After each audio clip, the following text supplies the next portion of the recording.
आप सबका Jyotikan web TV में मैं आपके साथ शिवरंजन। आज हमारे साथ जो ज्योतिकन वेब टीवी में मुख्य मेहमान हैं वो हैं सीनियर एडवोकेट अतुल लखन पाल और हाई कोर्ट बार एसोसिएशन के कई बार अध्यक्ष भी रहे हैं। अतुल लखन पाल जी, स्वागत है आपका ज्योतिकन वेब टीवी में। धन्यवाद। तो आज हम ज्योतिकन की जो वेब टीवी की टीम है वो आज इनसे कुछ खास बातचीत करेगी, कुछ खास मुद्दों को लेकर बातचीत करेगी। धन्यवाद। अतुल जी, ऑलरेडी लगातार न्यायपालिका पर एक सवाल उठता रहा है कि देरी से न्याय मिलता है, जो न्याय ना मिलने जैसी प्रक्रिया है, एक ग्रेट इनजस्टिस है। जिस तरह लॉकडाउन होने के बाद अनलॉक भी हुआ कुछ पार्ट, स्कूल और कॉलेजेस को छोड़ के, लेकिन अदालतें आज भी बंद हैं। आप इस पे क्या कहना चाहेंगे, कहाँ तक सहमत हैं? क्योंकि अगर न्यायपालिका में भी पैनिक है तो आम आदमी की स्थिति क्या है? वीरेश जी, मैं आपको ये बताना चाहता हूँ कि ये कोई मामूली टाइम नहीं है, ये आम वक्त नहीं है जहाँ पे आप एक साधारण या एक जो चल रही है प्रतिक्रिया उसको आप चला सकते हैं। दुनिया में सब लोग परेशान हैं, विश्व भर में त्राही त्राही है इस महामारी से। हम भी कोई अलग नहीं है, हमारा भी बहुत ज़्यादा इफेक्ट हो रहा है। अब ये जब वीडियो कॉन्फ्रेंस से केस चल रहे हैं, ज़रूर और बढ़ने चाहिए और इन पे केस आने चाहिए, पर अगर आप ये कहो कि पूरा खोल दो तो मैं इससे सहमत नहीं हूँ। अगर 4 दिन के लिए खोलना है ज़रूर खोलो। हमारे हाई कोर्ट में अकेले में 20,000 लोग आते हैं, उसमें कितने संक्रमित होंगे, कितने बाकियों को कर जाएंगे, ये भगवान जानता है। पर मेरा अपना विश्वास है कि ये अदालत अगर खुलेगी तो 4 दिन से ज़्यादा नहीं चल सकती, उसके बाद फिर बंद करनी पड़ेगी और ज़्यादा कठिनाई से बंद करनी पड़ेगी। इससे ये भी हो सकता है कि जो वीडियो कॉन्फ्रेंसिंग हो रही है वो भी बंद हो जाए। तो कहीं ना कहीं अतुल जी, आपने एक बड़ा सुझाव दिया है अदालतों को, चीफ जस्टिस को, कि अदालतों का जो वीसी से अदालतें चल रही हैं उसका जो दायरा है, जो टाइम है, जो केसेस है, नंबर ऑफ केसेस वो बढ़ाए जाएं जी, तमाम तरह के केस सुने जाएं जी। आप इस तरह की चीफ जस्टिस से अपील करते हैं? जी बिल्कुल करता हूँ। जो 50 जज हैं, ऑनरेबल जजेस हैं हमारे हाई कोर्ट में, 50 के 50 को वीसी करनी चाहिए। आम टाइम की तरह जैसे रोस्टर बनता है वैसे रोस्टर बनाएं। जितने केस फाइल होते हैं सुने, जितने सुने जाते हैं सुने, नहीं तो उसमें तारीख डाल दें। दरवाज़ा नहीं बंद करो कोर्ट का, खोल के रखो, लोग आएँ, अपनी परेशानी बताएं, जिस जिसको इंसाफ मिल सकता है। आखिर जज भी ह्यूमन होते हैं, जितना भी काम कर सकते हैं करें, पर ये नहीं कि वह हम जा ही नहीं सकते, ये केस फाइल ही नहीं हो सकता। इससे फ्रस्ट्रेशन बढ़ती है वकीलों में भी और आम जनता में भी। अतुल लखनपाल जी, आपने बहुत बड़ा संदेश दे दिया जनहित में। 3 स्टेट लगती हैं हमारे हाई कोर्ट को, हरियाणा, पंजाब, चंडीगढ़। आपने कहा कि रूटीन में 50 के 50 ऑनरेबल जजेस हैं यहाँ पे, सभी को केसेस लेने चाहिए, सभी को सुनवाई करनी चाहिए। कानून के जो अदालतों के दरवाजे हैं वो आम आदमी के लिए खुले रहने चाहिए। तो क्या आने वाले दिनों में कोई सीनियर एडवोकेट्स का डेलीगेशन चीफ जस्टिस को मिलके इस बात को रख सकता है? मिले भी हैं, पहले भी मिले हैं, दोबारा भी कोशिश हो रही है मिलने की, टाइम लेने की, लेकिन फिर भी उनको ये बहुत इम्प्रेस किया गया है सबकी तरफ से, हाई कोर्ट बार एसोसिएशन की तरफ से भी, सीनियर एडवोकेट की तरफ से भी, कि भी सभी को बैठाओ, सभी सामान्य रूप से काम करो। आजकल तो टेक्नोलॉजी बहुत अच्छी है, बहुत फास्ट है, बहुत कन्वीनियंट है। आप ये रास्ता खोलो लोगों के लिए। आप ये मानते हैं कि इस बीमारी का जो है हाल की घड़ी में इलाज जो है इस महामारी का, जैसे जब लॉकडाउन हुआ था तो 150 केसेस थे, और आज राहुल जी का आज बयान आया, राहुल गांधी का, कि इस हफ्ते 10 लाख तक केस पहुंच जाएंगे। तो क्या हाल की घड़ी में हमें एक रूटीन, जैसे आपने कहा कि 40 ऑनरेबल जजेस हैं, तो हमें जीवन का हिस्सा बना के कोरोना वायरस को, जैसे मोदी जी ने कहा कि इसको जब तक इसकी वैक्सीन नहीं आती इसको दिनचर्या का हिस्सा बना लिया जाए, तो जैसे वीसी चल रही है अदालतों में आम लोगों को जस्टिस मिलता रहे, उनकी आस्था बढ़ी रहे, इसके लिए आप क्या कहना चाहेंगे? मैंने पहले भी यही कहा है कि फिजिकली खोलने में, अपीयरेंस, पर्सनल अपीयरेंस करने में अभी वक्त है जी। अभी ये संभव नहीं है। जब भी खोलोगे, अभी भी हाई कोर्ट में कई जो अपने मुलाजिम हैं संक्रमित हुए हैं, जब भी कोर्ट खुलेगा बहुत ज़्यादा महामारी फैलेगी। जैसे सिनेमा हॉल खुलेंगे तब महामारी फैलेगी, स्कूल खुलेंगे महामारी फैलेगी। अदालत भी वही जगह है, वैसी ही जगह है जहाँ पे लोग हमेशा ही इकट्ठे होते हैं, इकट्ठे बैठते हैं, इकट्ठे कम से कम 20,000 लोग आते हैं इतने छोटे से परमाइसिस में। सोशल डिस्टेंसिंग पॉसिबल ही नहीं है। बहुत बड़ा सुझाव दिया है स्टेट की न्यायपालिका को, मुख्य न्यायाधीश को। अतुल जी, वही इस वक्त पूरे देश में, नहीं विश्व में चर्चा का विषय बना हुआ है इनकाउंटर, जो कानून की नज़रों में, ह्यूमन राइट्स की नज़रों में इनकाउंटर्स का कहीं कोई जो है स्थान नहीं है। जिस तरह विकास दुबे का इनकाउंटर किया गया, उज्जैन से उसको गिरफ्तार किया गया और जैसे ही वो उत्तर प्रदेश की सीमा में प्रवेश हुआ, प्रेस को रोककर ये एलिगेशन लगाकर कि ये दौड़ रहा था, पिस्टल लेकर भाग रहा था। आप इस तरफ से, पुलिस की इस तरफ से, उत्तर प्रदेश पुलिस की इस तरफ से कितना सहमत है? और इनकाउंटर के बारे में जो ये हुआ, इसको आप कानून की दृष्टि से, क्योंकि आप सीनियर डेजिग्नेटेड एडवोकेट हैं, आपका एक लंबा एक्सपीरियंस, ये एक बहुत ही निंदा करने वाली घटना है। इसको कोई भी आदमी जो कानून प्रणाली के साथ जुड़ा हुआ है या उस पर यकीन रखता है, कभी इस बात को सपोर्ट नहीं कर सकता। ये जो पावर, ये जो ताकत आप पुलिस वालों को देना चाहते हैं, बिना अदालत में जाए कर एकदम इंस्टेंट जस्टिस जिसको कहते हैं, जो फिल्मों में दिखाया जाता है, ये एक बहुत ही तमाचा है कानून प्रणाली पे। बहुत घिनौनी हत्या है ये होनी नहीं चाहिए थी और ये बहुत ही बड़ा कलंक है कानून प्रणाली पे। क्या ये कहीं ना कहीं संविधान की धज्जियां उड़ाना, संविधान की मर्यादाओं को खंडित करना, जिस तरह संविधान का निर्माण किया बड़े थिंक टैंक्स ने? जब सारी कानून प्रणाली का मैं जिक्र कर रहा हूँ तो कॉन्स्टिट्यूशन उसी के बीच में है। कॉन्स्टिट्यूशन से ही कानून प्रणाली बनती है। तो ये आप इसकी सिंपल जुडिशियल इंक्वायरी की मांग करते हैं, या आप चाहेंगे कि पार्लियामेंट कमेटी बने, एक अलग अलग उसमें पार्लियामेंट मेंबर उसके अंदर आके इसकी जांच कमेटी गठित की जाए, या कोई, क्योंकि लोकल जुडिशियल ऑफिसर को इसका जांच की आदेश दे दिए गए? देखो, पार्लियामेंट्री कमेटी तो हमेशा अपनी पॉलिटिकल आइडियोलॉजीज और पार्टीज के बेस पे ही अपने तर्क देती है। तो बेटर तो यही रहेगा कि हाई कोर्ट का जज सिटिंग प्रेफरेबली हो, जो इसकी जांच, निष्पक्ष जांच करे और निष्कर्ष पे पहुंचे। अतुल लखन पाल ने बहुत बड़ा बयान दिया कि किसी कीमत पर भी इनकाउंटर, जिस तरह की दृष्टिकोण रख के इनकाउंटर किया गया, यह कानून की धज्जियां उड़ाने वाली बात, और पुलिस को एक जो है एक इनडायरेक्टली वे से एक गुंडागर्दी का रास्ता खोल दिया गया, जिसको चाहे जो है अपनी मनमर्जी करके अपने रास्ते से हटाए, और कानून अदालतें जो हैं उनमें जो है उनको कोई पूछने वाला नहीं। क्या देश की सुप्रीम कोर्ट के चीफ जस्टिस को इसके ऊपर सो मोटो लेना चाहिए था? सो मोटो ले या फाइल तो हो ही गई है, अब इसमें कोई खास फर्क नहीं पड़ता। लेकिन मैं आपको इसके जो एनकाउंटर हो रहे हैं इसके दो पहलू बताता हूँ जी। एक है कानून, जो न्याय व्यवस्था है, और कानून व्यवस्था। कानून व्यवस्था बनाने के लिए पुलिस को ताकतवर होना बहुत ज़रूरी है। अगर ये कानून को जो रखवाले, जो पुलिस है, अगर इसको आप डिमोरलाइज कर दोगे, या बिल्कुल ही जिस तरह वो उसको मारा गया था, उसको बिल्कुल ही आप कहोगे कि कुछ नहीं करना चाहिए था उनके खिलाफ, I am not supporting illegal acts at all. I am saying कि to give confidence to the people in the police. Police को इस तरह निर्मम हत्या करने का किसी को डेयरिंग नहीं होनी चाहिए। बट पुलिस ने जो किया है वो एक गुंडों की तरह किया है, तो उनका एक जो प्लेटफॉर्म है या पेडेस्टल है, एक गुंडे के ज़्यादा ऊपर नहीं है।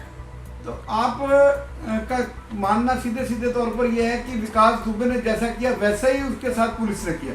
बिल्कुल, मतलब दोनों का एक्ट एक जैसा, आप एक जैसा था, तो इसलिए पुलिस कोई उसको बेटर नहीं है। बेटर नहीं है। तो इससे पहले अतुल जी आपको याद होगा कि हैदराबाद में भी एक रेपिस्ट के साथ ऐसा हुआ। बिल्कुल, वो भी एक बहुत ही शर्मनाक घटना थी। मैं तो हैरान था एनकाउंटर पे, जो पुलिस ने एनकाउंटर किया तो लोगों ने आके वहाँ पे फूल बरसाए। ये एक बिल्कुल वहशीपंती की बात है। किसने डिक्लेयर कर दिया था कि वो रेपिस्ट हैं? किसने डिक्लेयर कर दिया था कि उन्होंने रेप किया है? Who is the police? और लोग इतने खुश हो रहे हैं एक मौत पे। जानवर की प्रवृत्ति के लोग हैं। अगर आपका मानना है कि अगर किसी ने कानून हाथ में लिया, इसका फैसला देश की अदालतें करेंगी जो संविधान के तहत गठित हुई। पुलिस वाला नहीं करेगा, पुलिस वाला नहीं करेगा, अदालतें ही करेगी। अदालतें ही करेंगी। तो आप बड़ा सा क्या संदेश देना चाहेंगे इस तरह की घिनौनी जो हरकत ये विकास दुबे को लेके कि आपने विकास दुबे और पुलिस की भूमिका एक जैसी बना दी?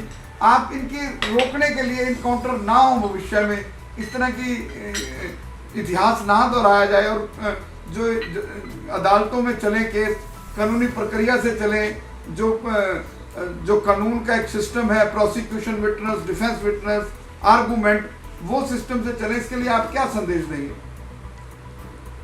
इसके लिए बहुत ज़्यादा इम्प्रूवमेंट की ज़रूरत है। ये एक छोटी सी बात से बात ना समझाई जा सकती है, ना ही इसका कोई आप सुझाव दे सकते। हाँ, मैं छोटा सा एक सुझाव जरूर देता हूँ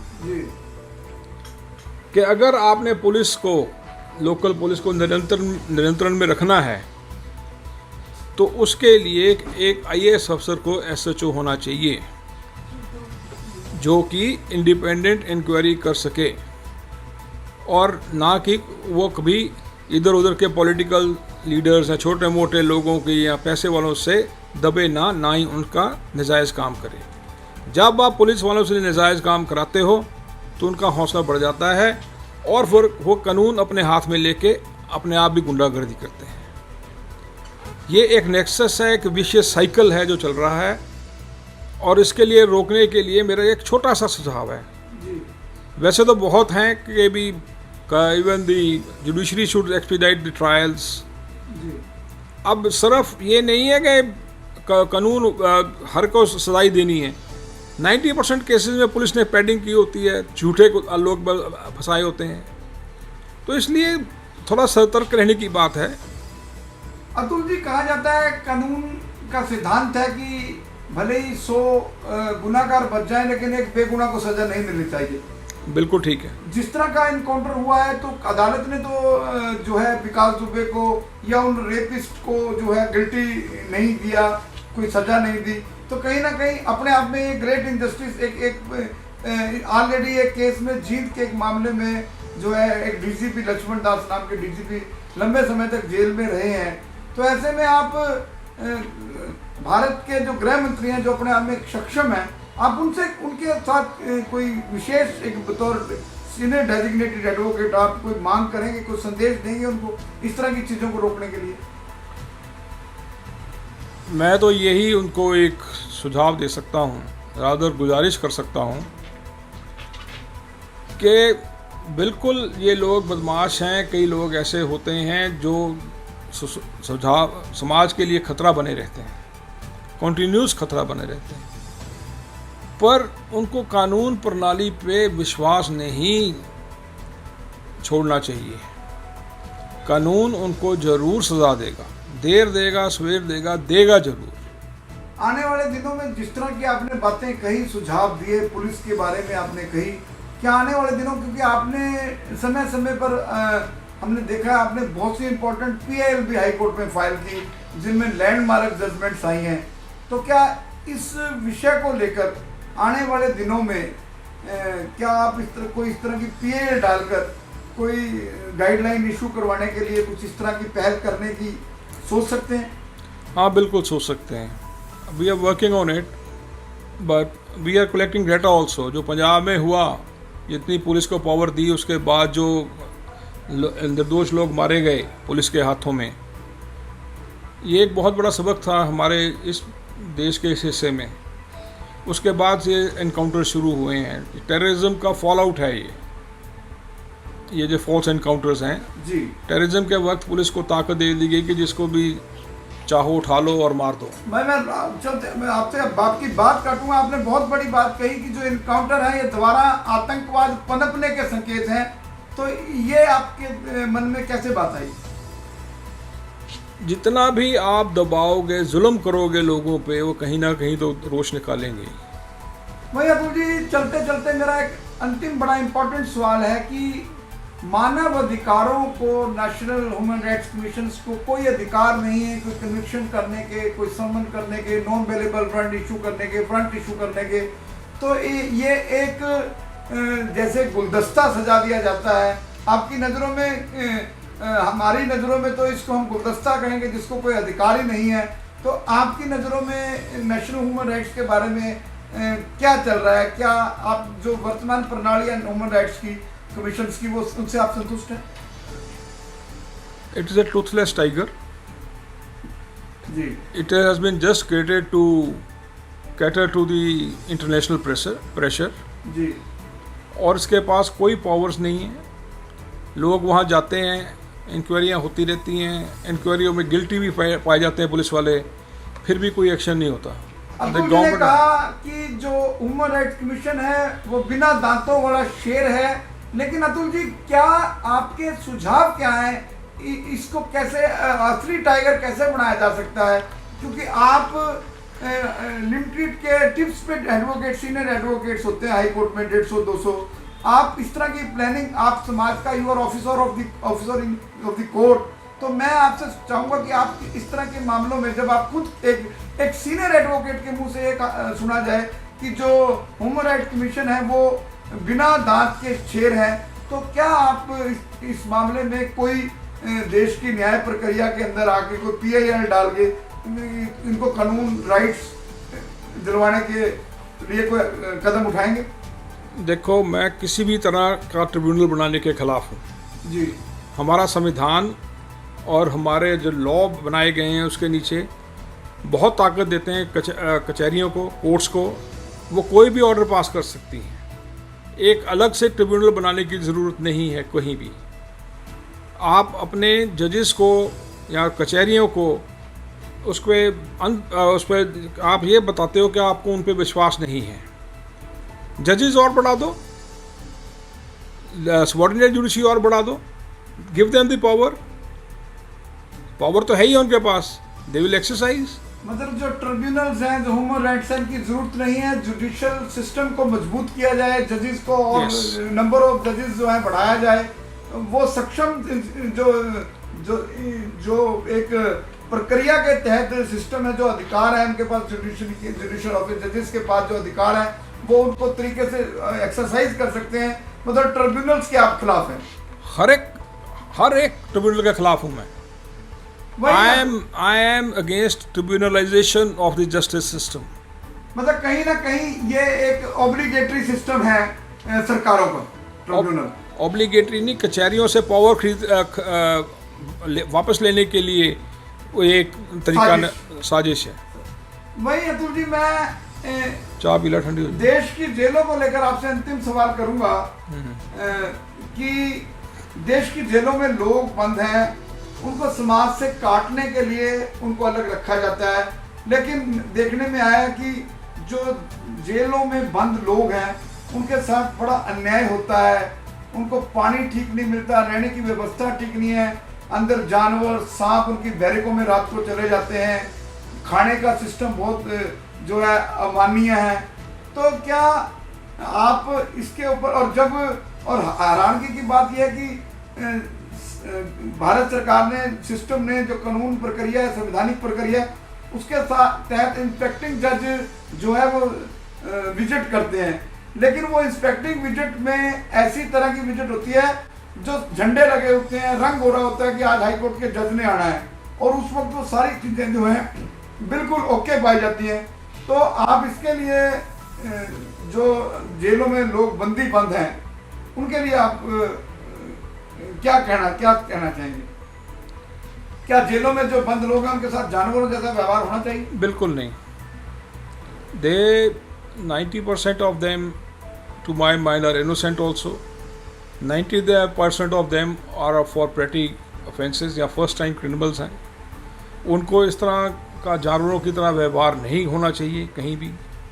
और आप बिल्कुल ठीक कहते हैं, ये करप्शन भी एक इसका रीज़न है जो वहाँ के हालात ऐसे हैं। सरकार की तरफ से मुझे मालूम है बहुत फंड्स जाते हैं उनको उसकी व्यवस्था ठीक करने के लिए, पर फिर भी अगर हाई कोर्ट या डिस्ट्रिक्ट जज वहाँ जाता है तो he should go there for in a surprise visit, not as a not to go there to be honored or to get him on self honored. ये थे अतुल लखन पाल जी जिन्होंने हमारे साथ लंबी बात की और एनकाउंटर को जो है उनके खिलाफ खुलकर बात की। ज्योतिकन वेब टीवी के साथ शिवरंजन की रिपोर्ट। इस वीडियो को लाइक करें, हमारे चैनल को सब्सक्राइब कर बेल आइकन जरूर प्रेस करें हमारी न्यू वीडियो सबसे पहले देखने के लिए।